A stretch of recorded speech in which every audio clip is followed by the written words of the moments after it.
कितने ही ऐतिहासिक पल आपकी गरिमामय उपस्थिति से जुड़े हुए हैं। फिर भी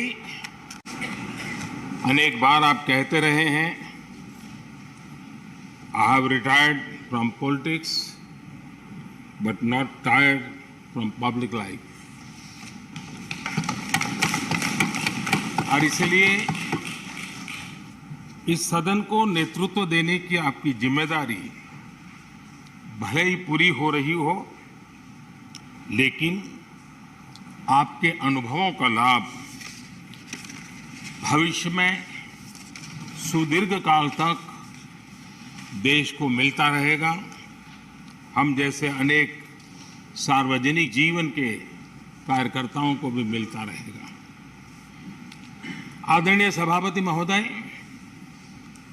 आजादी के अमृत महोत्सव में आज जब देश अपने अगले 25 वर्षों की नई यात्रा शुरू कर रहा है, तब देश का नेतृत्व भी एक तरह से एक नए युग के हाथों में है। हम सब जानते हैं कि इस बार हम एक ऐसी 15 अगस्त मना रहे हैं जब देश के राष्ट्रपति, उपराष्ट्रपति, स्पीकर, प्रधानमंत्री सबके सब वो लोग हैं जो आजाद भारत में पैदा हुए हैं।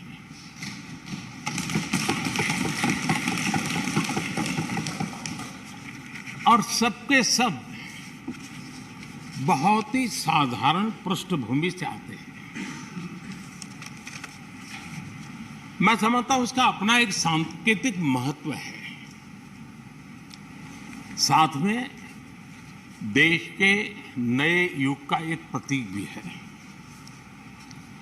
आदरणीय सभापति महोदय, आप तो देश के एक ऐसे उपराष्ट्रपति हैं जिसने अपनी सभी भूमिकाओं में हमेशा युवाओं के लिए काम किया है।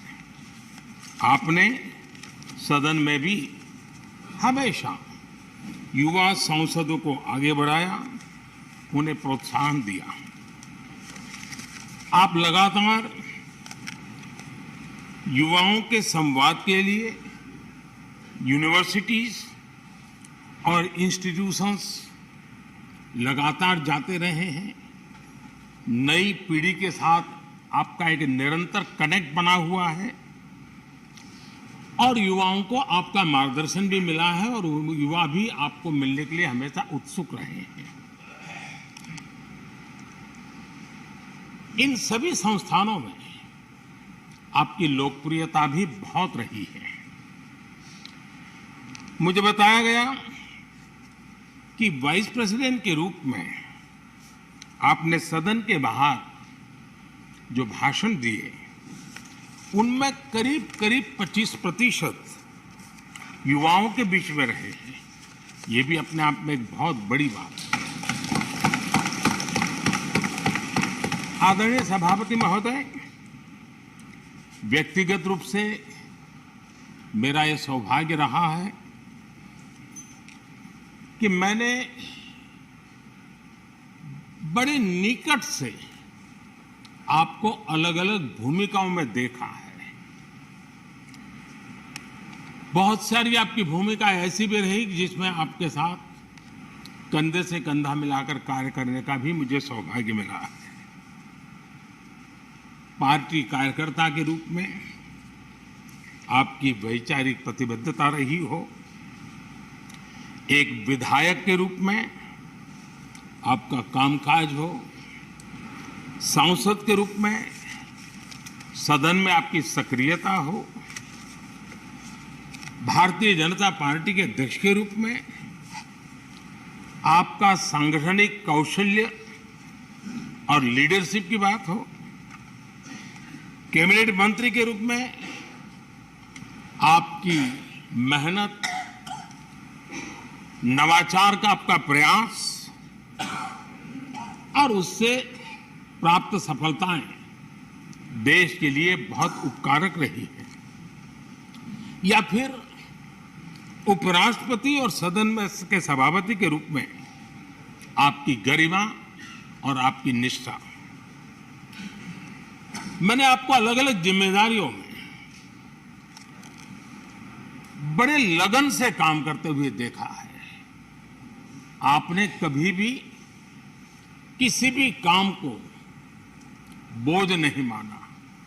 आपने हर काम में नए प्राण फूंकने का प्रयास किया है। आपका जज्बा, आपकी ये लगन हम लोगों ने निरंतर देखी है। मैं इस सदन के जरिए प्रत्येक माननीय सांसद और देश के हर युवा से कहना चाहूंगा कि वो समाज, देश और लोकतंत्र के बारे में आपसे बहुत कुछ सीख सकते हैं।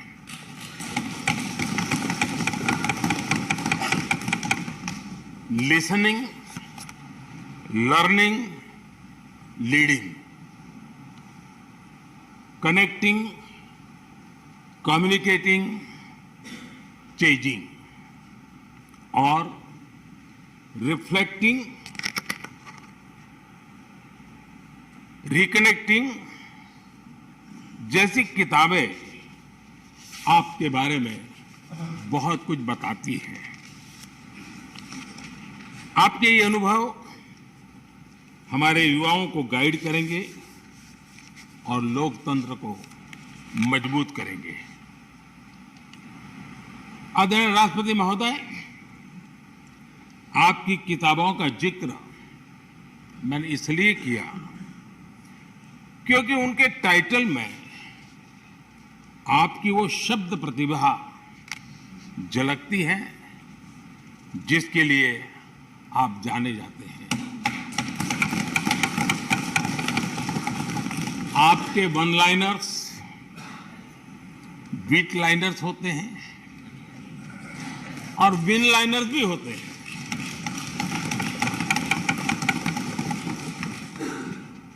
यानी उसके बाद कुछ और कहने की जरूरत ही नहीं रह जाती। Your each word is heard, preferred and reward and never countered.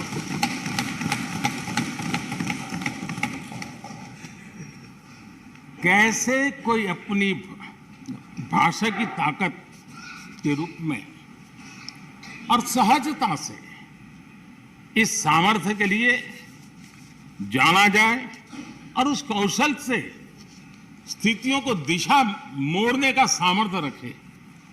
सचमुच में आपके इस सामर्थ्य को मैं बधाई देता हूं। साथियों, हम जो भी कहते हैं वो महत्वपूर्ण तो होता ही है, लेकिन जिस तरीके से कहते हैं उसकी अहमियत ज्यादा होती है। किसी भी संवाद की सफलता का पैमाना यही है कि उसका गहरा इम्पैक्ट हो, लोग उसे याद रखें और जो भी कहें उसके बारे में लोग सोचने के लिए मजबूर हो। अभिव्यक्ति की इस कला में वेंकैया जी की दक्षता, उस बात से हम सदन में भी और सदन के बाहर देश के सभी लोग भली भांति परिचित हैं। आपकी अभिव्यक्ति का अंदाज जितना बेबाक है उतना ही बेजोड़ भी है। आपकी बातों में गहराई भी होती है, गंभीरता भी होती है, वाणी में बीट भी होता है और वेट भी होता है,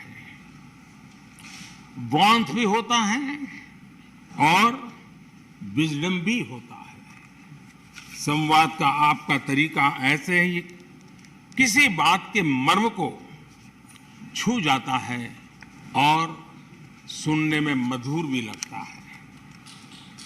आदरणीय सभापति महोदय, आपने दक्षिण में छात्र राजनीति करते हुए अपना राजनीतिक सफर शुरू किया था।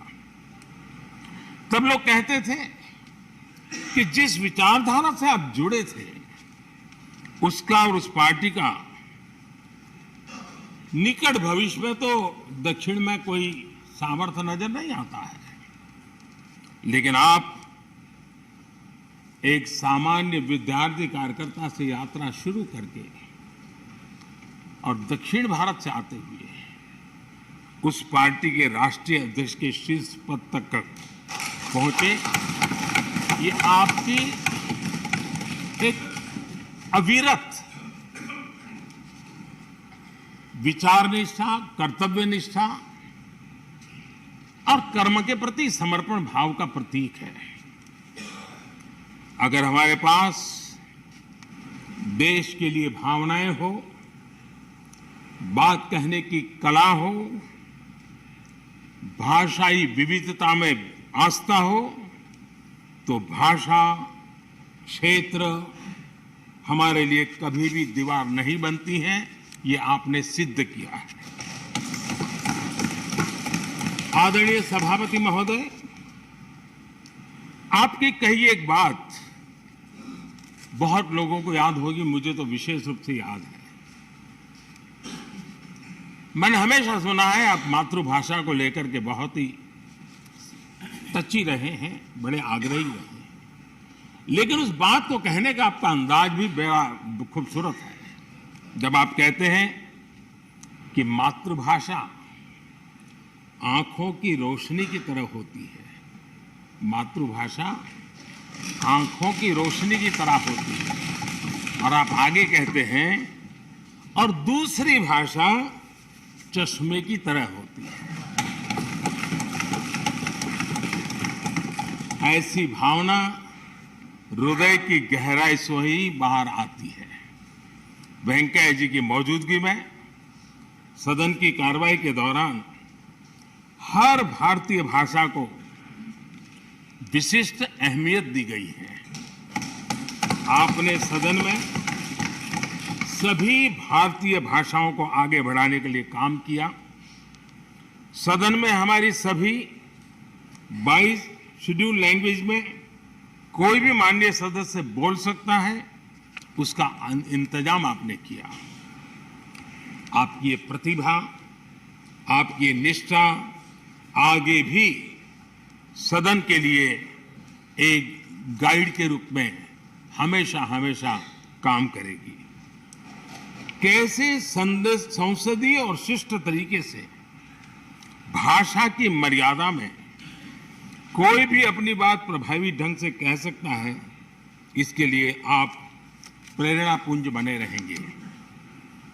आदरणीय सभापति महोदय, आपकी नेतृत्व क्षमता, आपके अनुशासन ने इस सदन की प्रतिबद्धता और प्रोडक्टिविटी को नई ऊंचाई दी है। आपके कार्यकाल के वर्षों में राज्यसभा की प्रोडक्टिविटी 70% बढ़ी है। सदन में सदस्यों की उपस्थिति बढ़ी है। इस दौरान करीब करीब 177 बिल पास हुए या उन पर चर्चा हुई, जो अपने आप में कीर्तिमान है। आपके मार्गदर्शन में ऐसे कितने ही कानून बने हैं जो आधुनिक भारत की संकल्पना को साकार कर रहे हैं। आपने कितने ही ऐसे निर्णय लिए हैं जो अपर हाउस की अपवर्ड जर्नी के लिए याद किए जाएंगे। सचिवालय के काम में और अधिक एफिशिएंसी लाने के लिए भी आपने एक समिति का भी गठन किया। इसी तरह राज्यसभा सचिवालय को सुव्यवस्थित करना, इंफॉर्मेशन टेक्नोलॉजी को बढ़ावा देना, पेपरलेस काम के लिए ई ऑफिस सिस्टम को लागू करना, आपके ऐसे कितने ही काम हैं जिनके जरिए उच्च सदन को एक नई ऊंचाई मिली है। आदरणीय सभापति महोदय, हमारे यहाँ शास्त्रों में कहा गया है, न सा सभा यत्र न सन्ति वृद्धा न ते ये न वदन्ति धर्मम।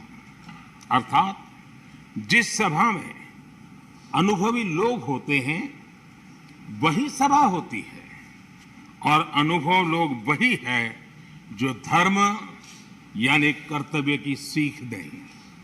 आपने मार्गदर्शन में राज्यसभा ने इन मानकों को पूरी गुणवत्ता से पूरा किया है। आप माननीय सदस्यों को निर्देश भी देते थे और उन्हें अपने अनुभवों का लाभ भी देते थे, और अनुशासन को ध्यान में रखते हुए प्यार से डांटते भी थे।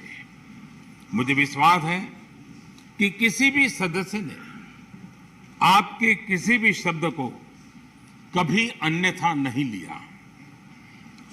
ये पूंजी तब पैदा होती है जब व्यक्तिगत जीवन में आप उन आदर्शों और मानकों का पालन करते हैं।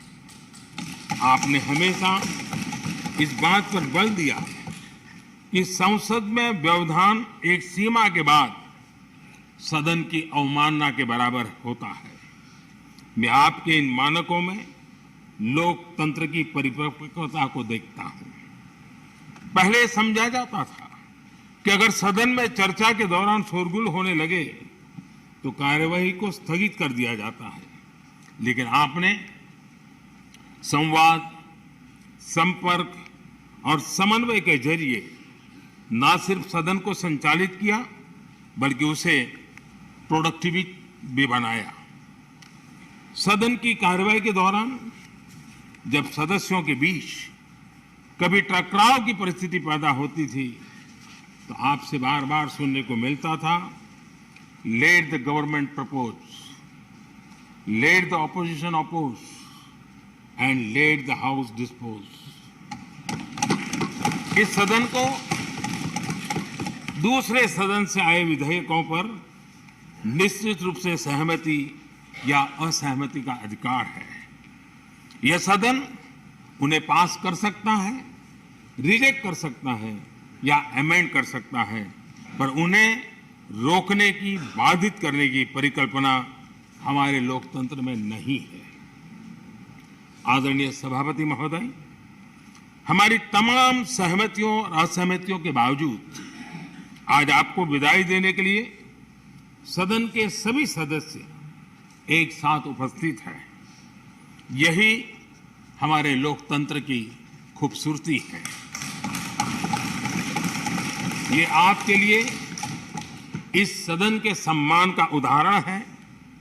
मैं आशा करता हूं कि आपके कार्य, आपके अनुभव आगे सभी सदस्यों को जरूर प्रेरणा देंगे।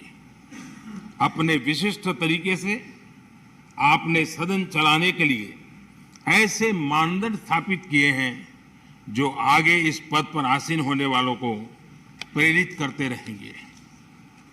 जो लेगेसी आपने स्थापित की है, राज्यसभा उसका अनुसरण करेगी, देश के प्रति अपने जवाबदेही के अनुसार कार्य करेगी। इसी विश्वास के साथ आपको